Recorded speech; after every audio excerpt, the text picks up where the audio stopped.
Good evening, everyone, and welcome to another episode of Midori's Midnight Sessions. Oh god, I am finally able to record a brand new episode after a little bit of time, and I was busy with a lot of stuff because now school's officially started for me.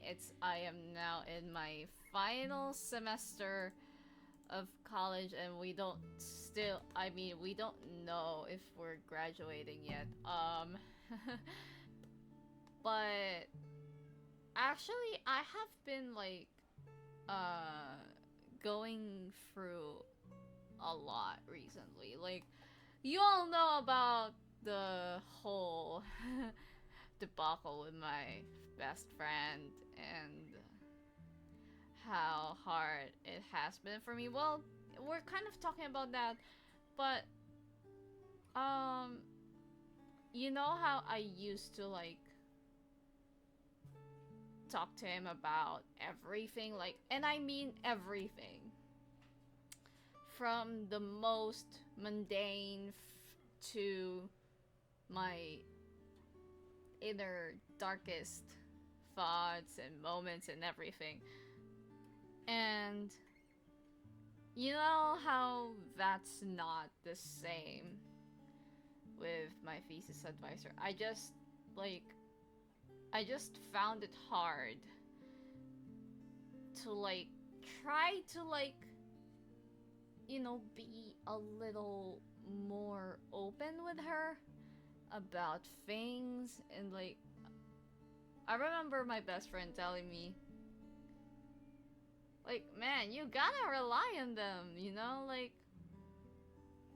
when you're alone. I mean, they're always there. They're ready to, just help you out on things that you are struggling with. But as for me, cause it's really hard to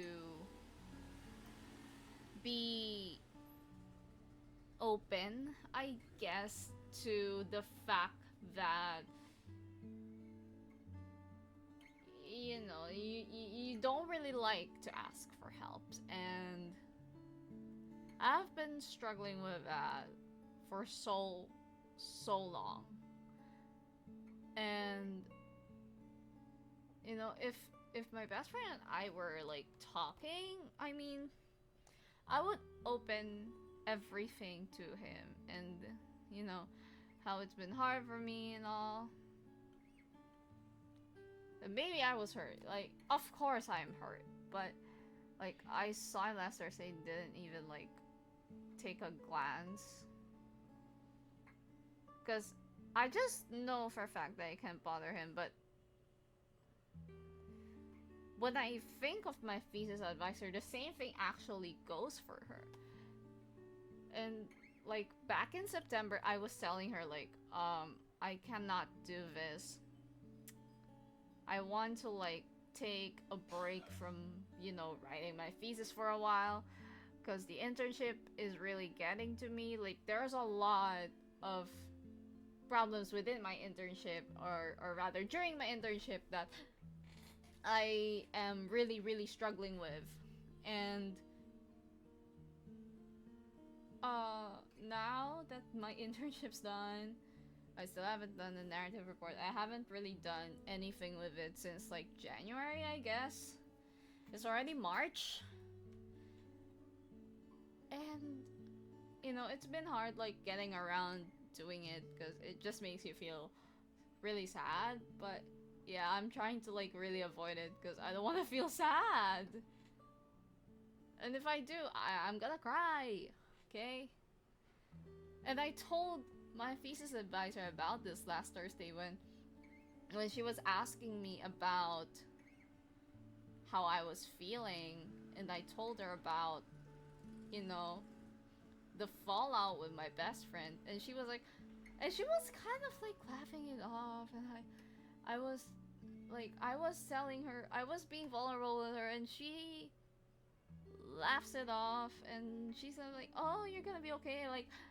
I know, I just need a little reassurance that I am feeling this way and it is valid. I don't need any more in validation right now because I'm already feeling invalidated with the way I feel. So, like, when I got home to, begin working on my on a script that I was gonna write for broadcast with the help of my juniors, like, I was trying to just wrap my head around, get myself together, and work on the script.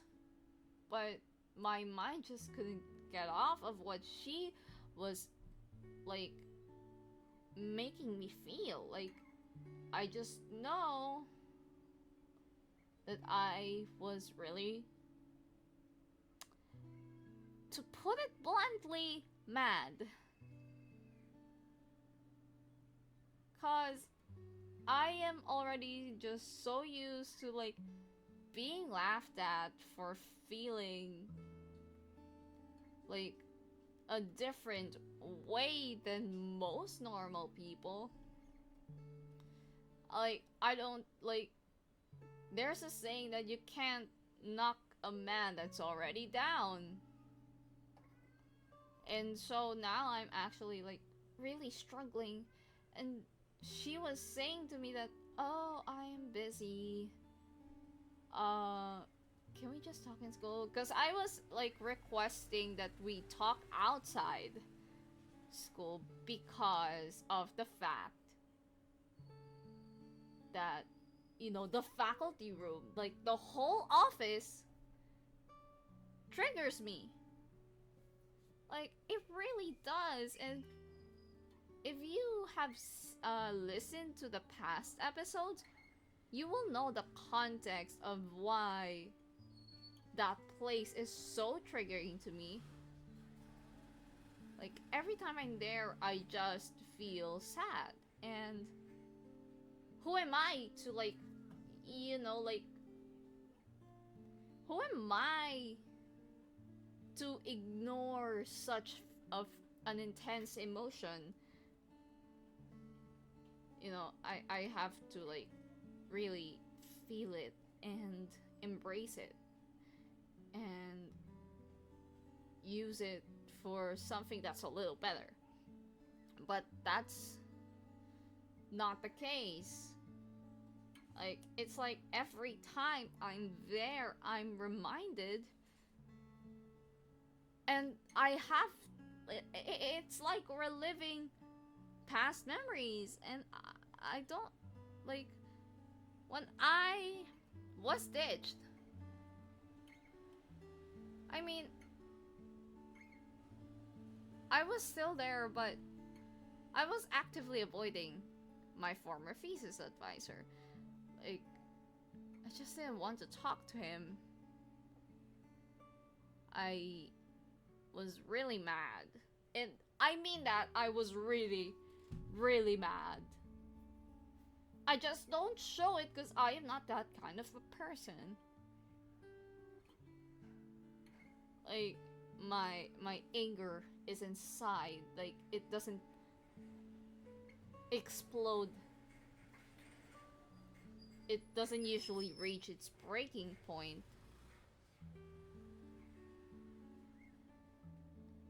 And, now that I can't, and I emphasis on can't, talk to my best friend. And, like, she's the only one that I can rely on. I cannot rely on my technical critic either because I know. I know he would be biased because, they're a couple, so I can't really, like, interfere much.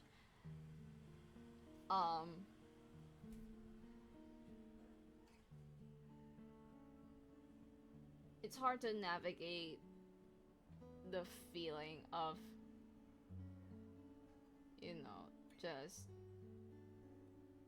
just feeling, like, alone. Like, you don't really know who to turn to, who to talk to. Like, when you had a best friend that you used to chat with every day about anything and everything that's going on in each of your lives, and for it to turn completely upside down. I mean, it's been hard. I know, like, even avoiding the faculty room is hard. And I am, like, the section's president. Uh, but I don't think that's a good word. The better word is class representative. But yeah, I usually, like, am the one negotiating with the teachers and everything about stuff, assignments, and schedules, and a whole lot of things. And it's hard, like, you can't really avoid being there. It's not the fact that you can't run away from the truth. It's not that, but it's like the place just brings you so much pain, and my thesis advisor, I don't think my thesis advisor understands that. Like, I just kind of jokingly tell her that not really, I don't want it to be fair because, there's a lot of stuff that I don't really want to talk about and that I'm tired of talking about. Like, if last year it was the ditching made by my former thesis advisor, now it's my best friend, and the fallout and the aftermath of it. Like, it's not that I don't want to talk about it, it's just when I talk about it, it's bringing me such heavy pain. And that place is attributed to that being because we used to talk there a lot. Like, most of our conversations IRL happens there. Like, we just sit in the corridor and, I mean, it's usually me, and he just listens along. And every time I'm there, it, like, my heart always, like, feels heavy. I'm about to cry again. My heart always feels heavy, and I cannot deny that. Like, I think my friend was right that our friendship, the friendship my best friend and I had, was really a genuine one, and people cannot deny that. Like, and now that I am actually asking, like, for her to understand, we were just friends, nothing more. Like, we just, like, the love that we have for each other is purely platonic, okay? Like, there is a term called platonic love. Like, why do people think I am going to, like, pursue him romantically? Are you an idiot? I am not an idiot to just forcibly break a couple that I really like. Like, I genuinely like these guys. They're so adorable together, and, like, I ship them. I mean, they're a real couple, but I ship them real hard. I'm like one of the what do you call this? Like, I'm one of the shippers. I'm one of the primary shippers of the couple. So yeah, we are not gonna talk about that, but anyway. Anyway, like, now that we were joking around about it, when when you're when you really have a friend that you could always turn to go MIA on you, that thing hits hard in the face. Hits you like a truck. Hits you so hard that I am taking the loss really hard. And it's not I'm not going to just ignore it because I have so many things to do. I am feeling it and I'm feeling it right now, so I have to recognize that emotion. And I have to, like, make a safe space for me to feel that emotion.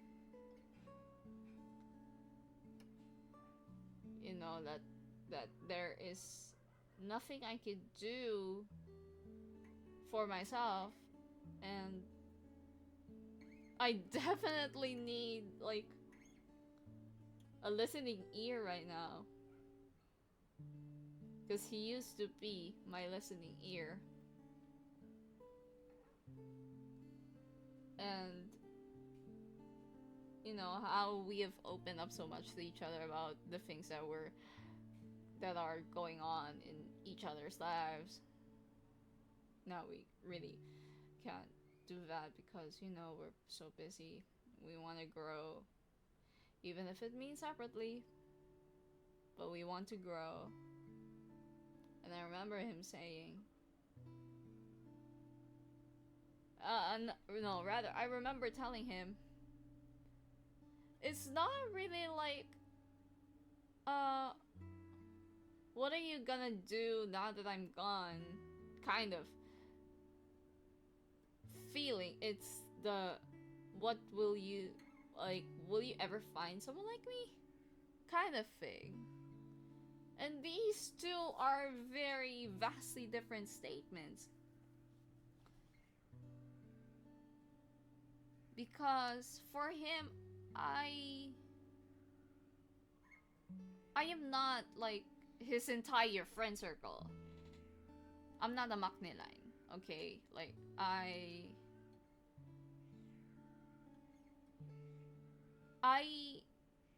mean, as I am to everyone else, I am brutally honest. Like, I don't mince words. What you see is what you get. And I curse a lot. I mean, you've seen on my streams that I curse a lot. I don't care.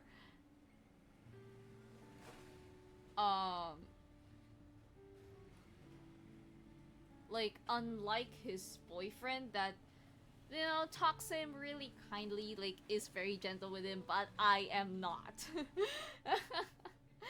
I'm not that way, because I mean, I respect him, really, really respect him a lot. But I also think that, you know, he needs a little, like, serious beating once in a while, I would say. Like, he needs to be tucked out once in a while. You can't get on that. Like, you can't get on that humble Joe facade all the time, you know, because he is very low-key. I mean, I kind of get it, but, like, it's so hard to gatekeep the man. Like, I just want to tell him how proud and how happy I am to have known him, even in such a short time. You know what that means? And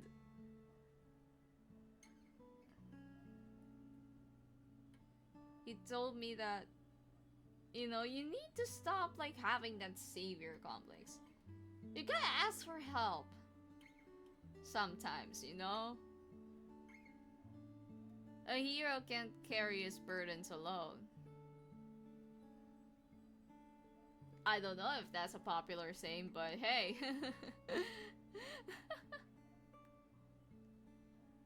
And you know, that's what I'm trying to do. All I want is like a safe space to, you know, be myself and to. I don't want to like put on a brave face when I know I am hurting and I'm hurting a lot. I don't want to put on a facade. I know when I know if the facade is breaking. And it's scary at first to ask for a hand, ask for help. But you know, it's never impossible, and I'm trying my best to, you know, like, be a little weak. If that's such a better word, but you know, sometimes we are weak. Like, sometimes we need to be weak. Sometimes we don't have to be strong. Like, in the lyrics of my song Will Be Fine, and it's literally the title of the episode, you don't have to be strong all the time, but it'll be fine. And and speaking of Will Be Fine, I haven't like played that song in a while. And it's almost gonna be a year since All These Songs was released. I haven't played the song in a while. Cause it reminds me of him. I mean, it was written because of him. It was written out of a desire to just punch him in the face. And it's honestly my favorite on the regular edition. But it also reminds me of, you know, how we got close. Because we got close because of me writing that song. We got close because I wrote that song for him. And because of him.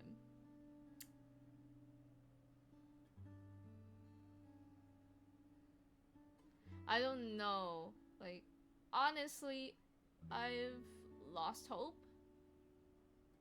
that I would be able to talk to him again.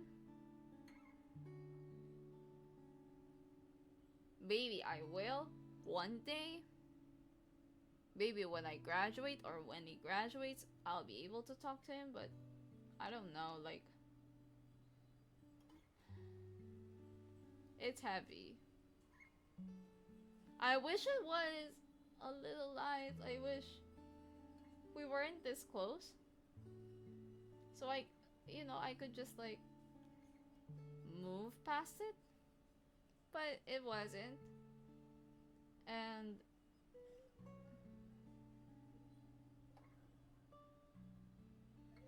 I just remember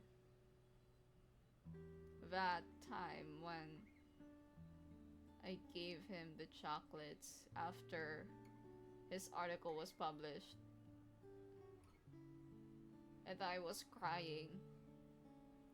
I cried before I got to school. I cried at school. And this event has made me break down multiple times in school. That's why I don't really want to be there. It's not because that I want to show myself as a strong person, but I really I kind of hate it when people see me cry. I hate it when people see me cry. It's not because I'm weak, but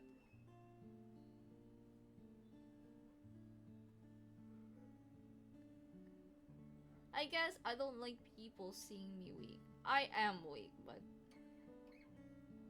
I am very open to the fact that I am weak. I just don't like people seeing me cry. Crumble, yeah. I mean, people have seen me crumble, but I don't want people to see me cry. And I have cried multiple times during like the the break around like just before my birthday. Actually, I was crying a lot. Like, I think a week before I turned 23, I was crying so hard.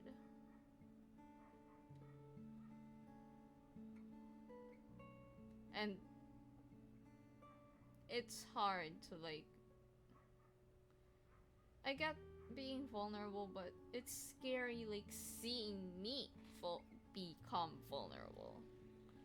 It's okay to be vulnerable. I just don't like seeing. I just don't like it when people see me in my most vulnerable state, you know. I mean, here, I mean, nobody listens. I just do podcasts. So, you know, it's not really like a big deal when I cry here on the podcast. But yeah. And I think to conclude that today's episode, I'm definitely like open to the possibility of talking to her, but and I was telling her anywhere but in like the faculty room because I just struggle a lot. Not with my best friend being there, but just like the pain that place has brought me, you know. It's hard to be reminded of it.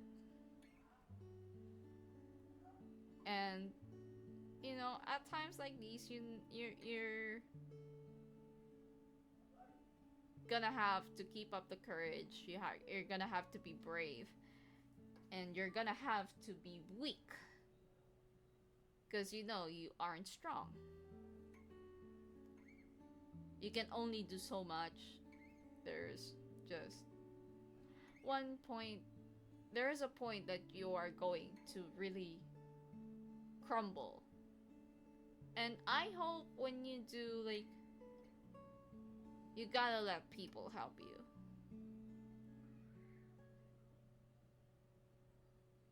And that's today's episode of Midori's Midnight Sessions. I hope you had understood the meaning of this episode and the past few episodes, and I hope you enjoyed listening, and I hope you had a great time listening to all my episodes so far, and I thank you so much for watching. I'll see you guys next time.